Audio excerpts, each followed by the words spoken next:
Hello everyone, welcome to Apti Plus Academy for Civil Services. Hope all of you are preparing well with your preparation. So this is a video on daily topic-wise news analysis where we cover the news from two important newspaper, that is the Hindu and Indian Express. तो इन दोनों newspaper में जो भी important news आपके civil service examination से important है, उनसे related है, उसको डिस्कस करेंगे बहुत सिंपल तरीके से. So let's get started with the topic first. So these are the list of the topic that I'll be discussing with you. Today is 25th of September. So the first topic is RBI releases UCB cyber security draft. This is related to the Union Cooperative Banks which is there, right? Now the second is government have extended the IBC suspension. This has been extended for another 3 months. This is also an important news. Now for the third topic is UNSC expansion issues. So yesterday also we had a discussion regarding the same, but there's some clarification which is coming from the Chinese end, from the Chinese government, right? And the last topic is regulation of media standard. This is an important editorial talking about the standard of the media and how it should be regulated, right? So this would be again very relevant for you. Apart from all these topics, we'll have MCQs question at the end of this video and the explanation of yesterday question. तो जो कल के सवाल थे उसके correct option और explanation भी मैं आपको आज बताऊंगा. So stay tuned till end of this video so that you can practice some important question which would be relevant for the examination. And those of you who are new to our channel, do not forget to subscribe Apti Plus on YouTube. And if you like this video, do not forget to give a thumbs up. So the first topic of the day, that is RBI releases UCB cyber security draft. So RBI has recently released a 5-pillared approach. मैं आपको सारी चीजें एक-एक करके detail में बताऊंगा. But let's understand the importance of this topic. This would be relevant for your general studies paper 2 and equally important for your paper 3. And you can use this as an essay paper. आप इस तरह की जो चीजें हैं उसको essay paper में भी use कर पाओगे. So this would be more relevant for the essay paper as well. Prelims में बहुत सारी ऐसी चीज़ें हैं तो उसको आप प्रीलिम्स में here and there the fodder kind point can again be used. Now recently RBI ने ड्राफ्ट निकाला है, ड्राफ्ट का नाम है जब technology vision for cyber security for the urban cooperative banks UCB 2023, ठीक है. So this has come up as a document जो कि इन्हांस करेगी cyber security for the urban cooperative banks के लिए. तो this is dedicated related to the UCB, क्या इसको कहते हैं, अर्बन कोऑपरेटिव बैंक्स के लिए, राइट.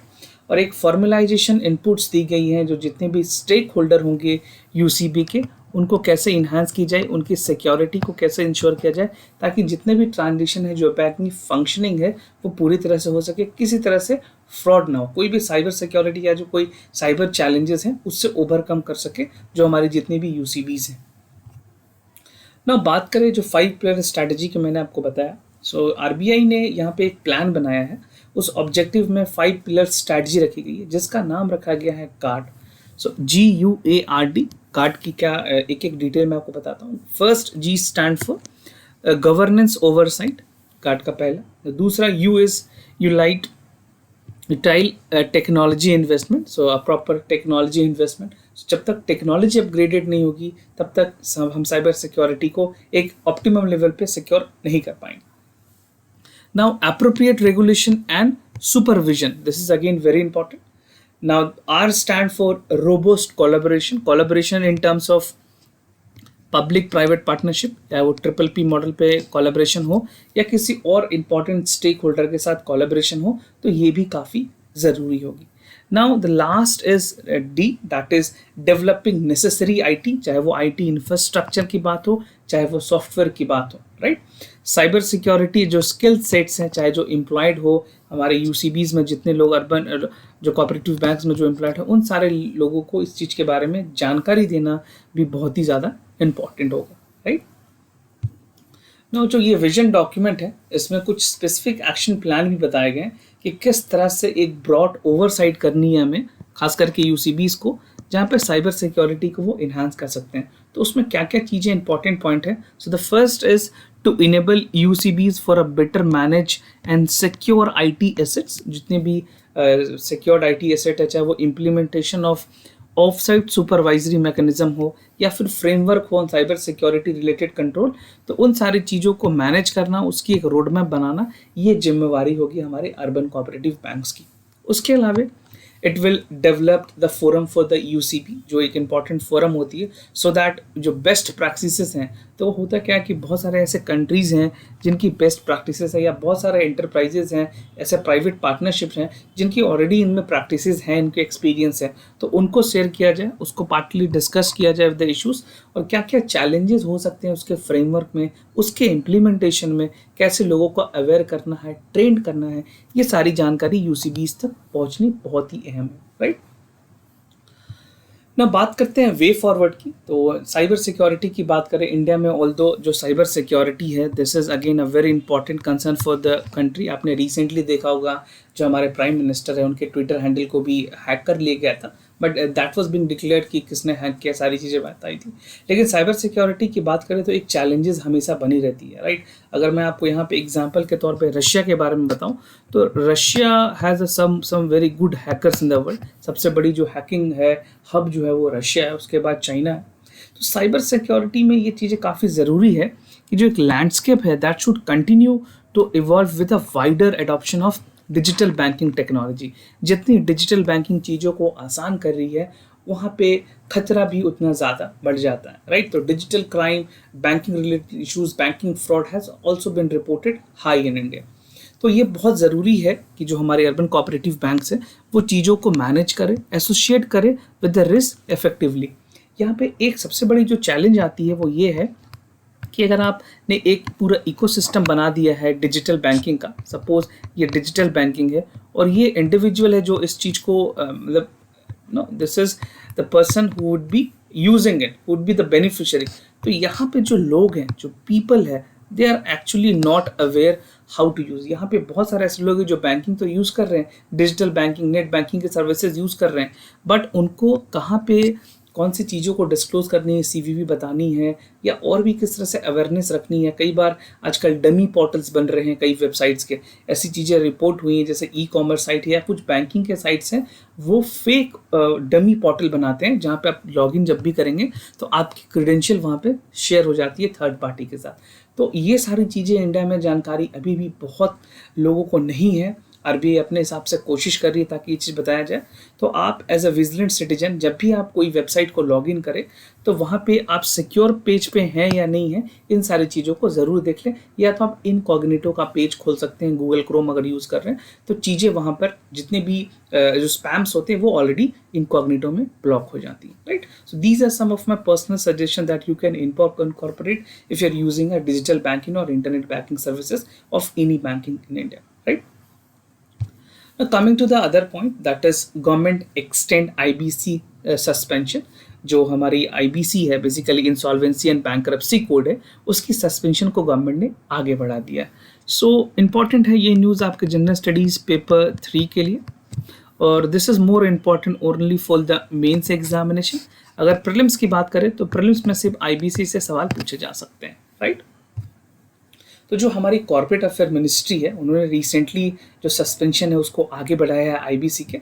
ये सस्पेंशन स्टार्ट हुई थी from 25th of March 2020, right, because of the lockdown that continue, that started from 24th of March। आपको पता होगा जो फर्स्ट लॉकडाउन ऑफिशियली अनाउंस की गई थी गवर्नमेंट की तरफ से वो 24 मार्च से थी। तो जो कॉर्पोरेटेड हाउसेज हैं उनको बहुत ज़्यादा लॉस हुई हैं पिछले 3-4 महीने में। आप देखोगे तो इंसॉल्वेंसी की जो केसेस है, बैंक्रप्सी की जो केसेस हैं, that has been taking a haul, right, बहुत ज़्यादा तक वो ऊपर बढ़ रही है। तो IBC की जो इन्वोकेशन है was first suspended for the period of 6 month.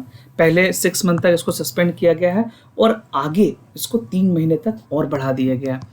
जैसे कि आप बैलेंस शीट देखोगे, जितने भी इमरजेंट स्ट्रेस हैं या बैंक जो जितने भी बैलेंस शीट्स हैं वो कोविड-19 को देखते हुए नेशनल लॉकडाउन की वजह से सबकी बैलेंस शीट पूरी तरह से नेगेटिव में गई है। इकोनॉमी भी कॉन्ट्रैक्ट की है, मैं आपको आगे इकोनॉमी के बारे में बताऊंगा।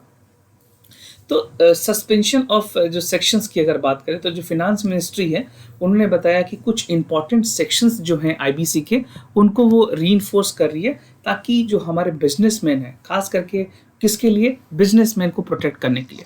तो आपके लिए जानना ज़रूरी है कौन कौन से सेक्शंस को अभी सस्पेंड किए गए हैं। तो सेक्शन 7 है, section 9 and section 10 of the IBC insolvency and bankruptcy code को सस्पेंड कर दिया गया, ताकि जो बिजनेस सेंटिमेंट्स हैं जो इंडिया में जो बेसिकली जो ओवरऑल जो बिजनेस है चाहे वो जिस लेवल पे हो, उसको एक मौका मिले एक्सपैंड होने का, अपने आप को रिवाइव करने का।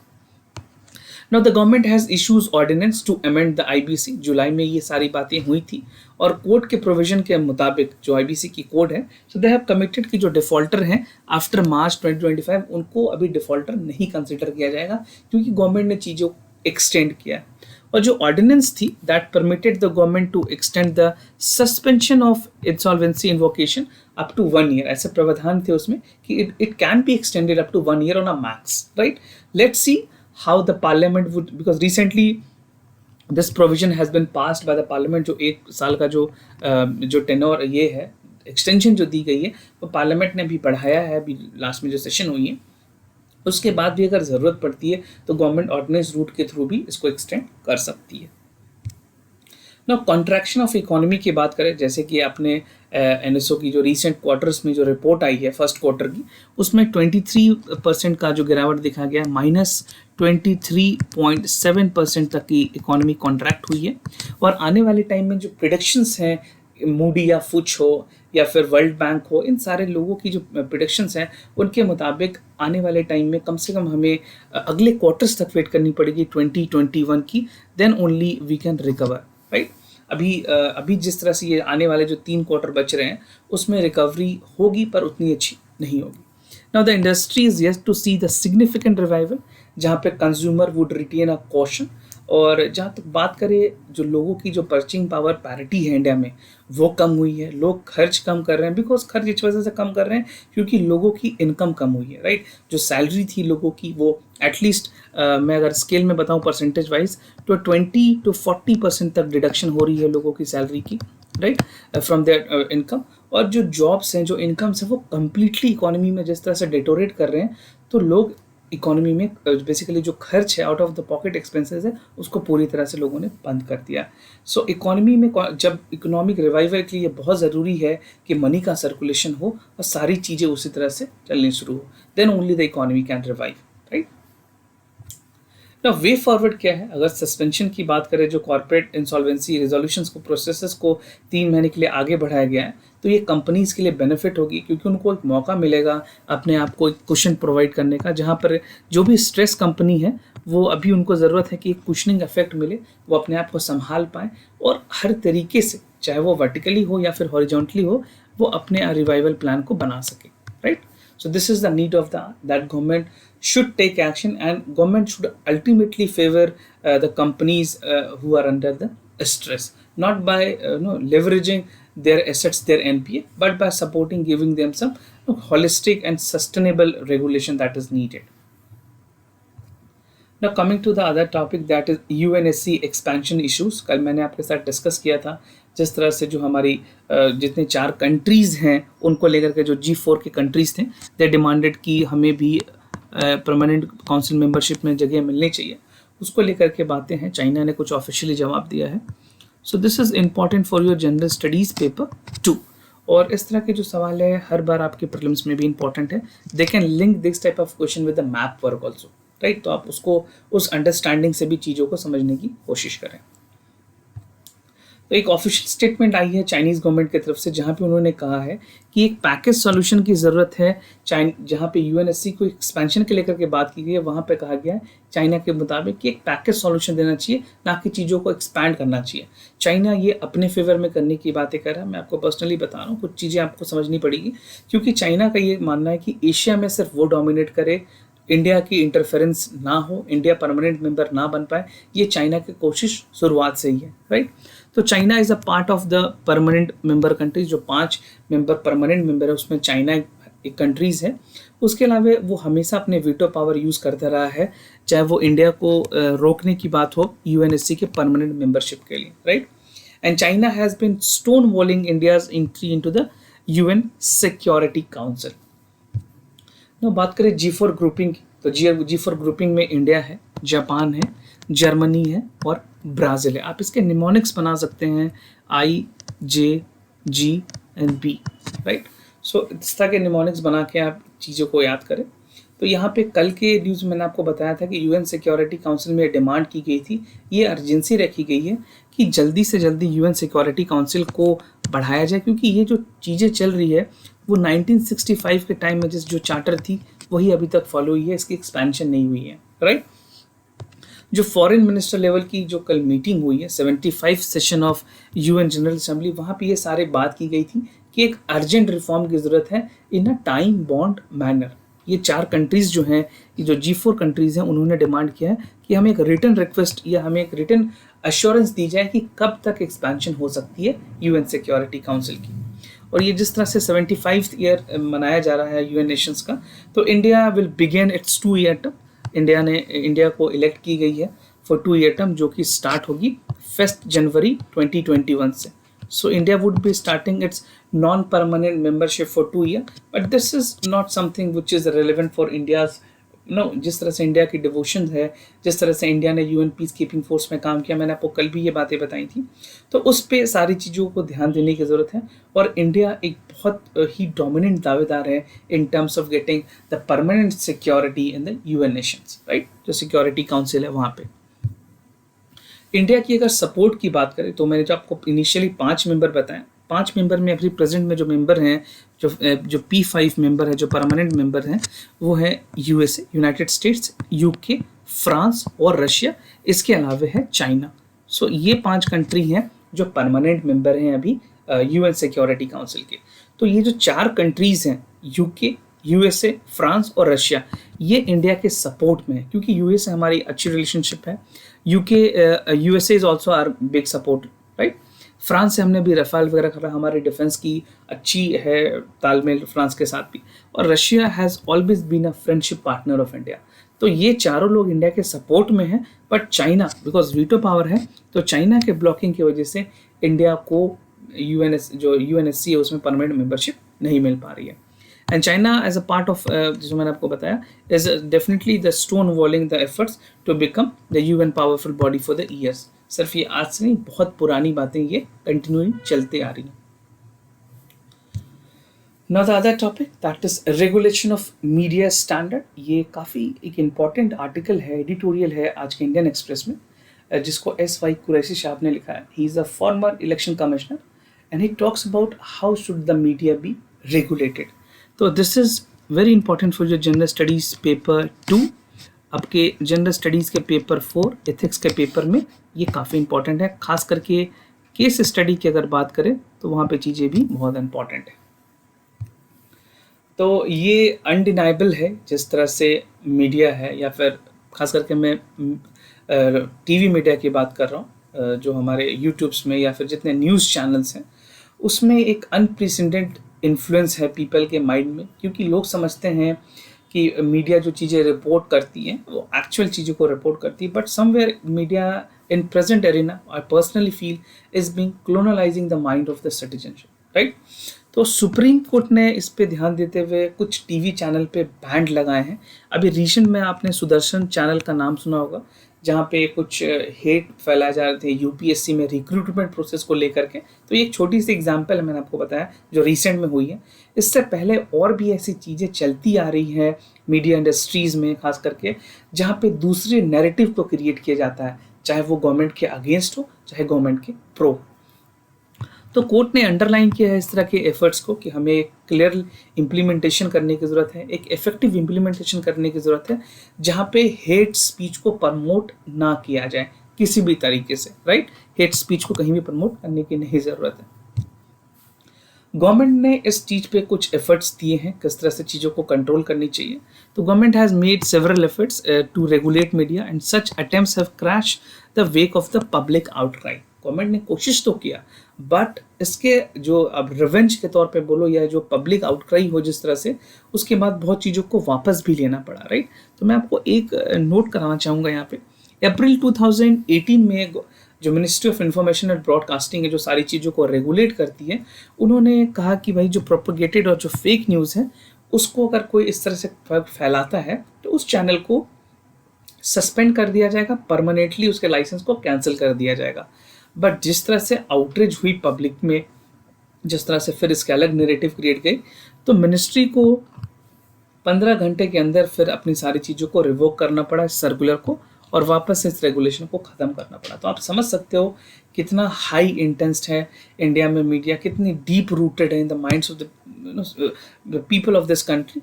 तो ज़रूरी है कि दो नैरेटिव क्रिएट किया जाए। आप अगर वेस्ट के मीडियाज़ को देखेंगे तो वहाँ पे भी इतना ज़्यादा लेफ्ट और राइटिस्ट मीडिया नहीं होती है, वहाँ पे मोर ऑफ सेंट्रिक होती है, लाइक सेंटर्ड स्टेज मीडिया होती है जो कि सारे बातों को रखती है। पर इंडिया मीडिया की आप बात करोगे तो hard core leftist, hard core rightist media है यहाँ पे, right. Now issues of freedom of speech की अगर बात करें तो गवर्नमेंट ने ये कहा कि जिस तरह से जो फ्रीडम ऑफ स्पीच है वो ऑलरेडी कॉन्स्टिट्यूशन में एक पावर दी गई है, एक फ्रीडम दी गई है लोगों की, बट उसको भी सही तरीके से यूज़ करने की ज़रूरत है। वहाँ पे भी जो रीजनेबल रिस्ट्रिक्शंस है that can again be impose with regards to the freedom of speech and expressions. What should be done, इस तरह की चीज़ों को ध्यान में रखते हुए क्या चीज़ें की जानी चाहिए। तो सबसे पहला जो अल्टरनेटिव है that is self regulation of media. जितने भी मीडिया हाउसेज हैं उनको जो मीडिया एथिक्स है उसके वैल्यूज़ को समझनी चाहिए, उसके अकॉर्डिंगली काम करने की ज़रूरत है। दूसरा, there is need to have an independent regulation, एक इंडिपेंडेंट रेगुलेटर की ज़रूरत है। इस तरह के ऑर्गेनाइजेशंस हैं इंडिया में, जैसे मैं अगर आपको बताऊं न्यूज़ ब्रॉडकास्टर एसोसिएशन है NBA, जो कि इस चीज़ों पे काम कर रही है, और उन्होंने सेटअप किया था national broadcasting standard authority. But इसको और एम्पावर करने की ज़रूरत है, इसको स्टैट्यूटरी बॉडी बनाने की ज़रूरत है ताकि ये अपने अकॉर्डिंगली फंक्शन कर सके, ना कि गवर्नमेंट के सुपरविजन्स में, राइट। तो जो NBSA है ये कंसिस्ट करती है 4 रिप्रेजेंटेटेड होते हैं, मीडिया एडिटर्स होते हैं, equal number of independent members होते हैं, राइट, बिसाइड द चेयरमैन। तो इसको और ज़्यादा एम्पावर करें सरकार, ये बहुत ज़्यादा ज़रूरी है। और NBSA के बारे में आप एक बार प्रीलिम्स पॉइंट ऑफ व्यू से भी पढ़ लें, क्योंकि कई बार यहाँ से डायरेक्ट 2 स्टेटमेंट या सिंगल स्टेटमेंट सवाल भी पूछे जा सकते हैं, राइट। नाउ वे फॉरवर्ड की अगर बात करें, to preserve the independence of the media in the democracy, it is very important कि जो मीडिया की जो दर्जा है बेसिकली पब्लिक के माइंड में, या फिर एक इम्पॉर्टेंट डेमोक्रेसी जहाँ पे डेमोक्रेसी है जिस कंट्री में, वहाँ पे मीडिया का रोल बहुत ही ज़्यादा इंपॉर्टेंट है, राइट। तो ये सारी चीज़ें जो इंडिपेंडेंस ऑफ मीडिया है उसको भी बरकरार रखना है। And one model is empowering the NBSA, एक स्टैट्यूटरी बैकिंग दी जाए उसको, जहाँ पे स्ट्रिंजेंट पावर हो उनके पास और सारे न्यूज़ चैनल को वो कंट्रोल कर सके, रेगुलेट कर सके। And the other model could be an SC appointed monitoring panel. Immediate basis पे क्या कर सकते हैं, सुप्रीम कोर्ट के निगरानी में एक अपॉइंटमेंट पैनल बनाई जा सकती है जो कि मीडिया के स्टैंडर्ड्स को रेगुलेट करेंगे, right. So this would be some of the way forward that would be essential at this point of time, and this is very necessary and this is the need of the hour, right. अब बढ़ते हैं अपने कल के answers की तरफ। जो कल के सवाल है उसके करेक्ट ऑप्शंस और एक्सप्लेनेशन मैं आपको बताऊंगा। So the first question, the correct option here is C. I have asked you the question related to the Vijayanagar painting. So the Vijayanagar painter evolved a pictorial language wherein the factors are shown as a profile for the figure of object, two-dimensional. Line become still more fluid. Compositions appears to the lecternal compartment. और जो statement 2 है, when the decline of the power of the Cholas dynasty in the 10th century, the Vijayanagar dynasty captured the brought under the control region of the Hampi and Trichy, and Hampi serving at its capital. NCERT की जो book है उसमें सारी चीज़ें class 11th में detail में दी है। If you want to read, you can read out there. Now coming to the second question of the day, यहाँ पे जो correct option है वो है A, that the charter 1600, the charter of 1600 had granted East India Company the exclusive privilege of trading through the Cape of Good Hope for 15 years, right? And the charter provided the management of company by the committee consisted of governor, deputy governor, 24 member to be appointed by the governor general, merchant council of the company. और बाद में जो company later had come to be known as the court of director and the member to be known as directors. Modern India NCERT की book या बिपिन चंद्र आपके पास हो spectrum की, तो उसमें भी सारी चीज़ें डिटेल में मेंशन हैं, वहाँ से आप डिटेल में चीज़ों को पढ़ सकते हैं। Now let's move ahead to today's MCQs of the day. आज के जो सवाल हैं. So the first question is coming from the static portion of geography. Consider the following statement. Moon is the only natural satellite on the Earth, and the meteorites are found between the orbit and the Mars and Jupiter. Right? So you have to choose the correct option here. You can only write in the comment section A, B, C, or D. Right? So do participate. Write your answer in the comment section down below. Now the second question is from the general science, because many a times UPSC tend to ask the question from the general science also. So here the question is coming from the GSLV MK3, Mark 3 जिसको कहते हैं. It is a 3-stage heavy lift launch vehicle developed by the ISRO, and it is India's first fully functional rocket to be tested by the cryogenic engine. Here also you have to choose the correct option and write it in the comment down below.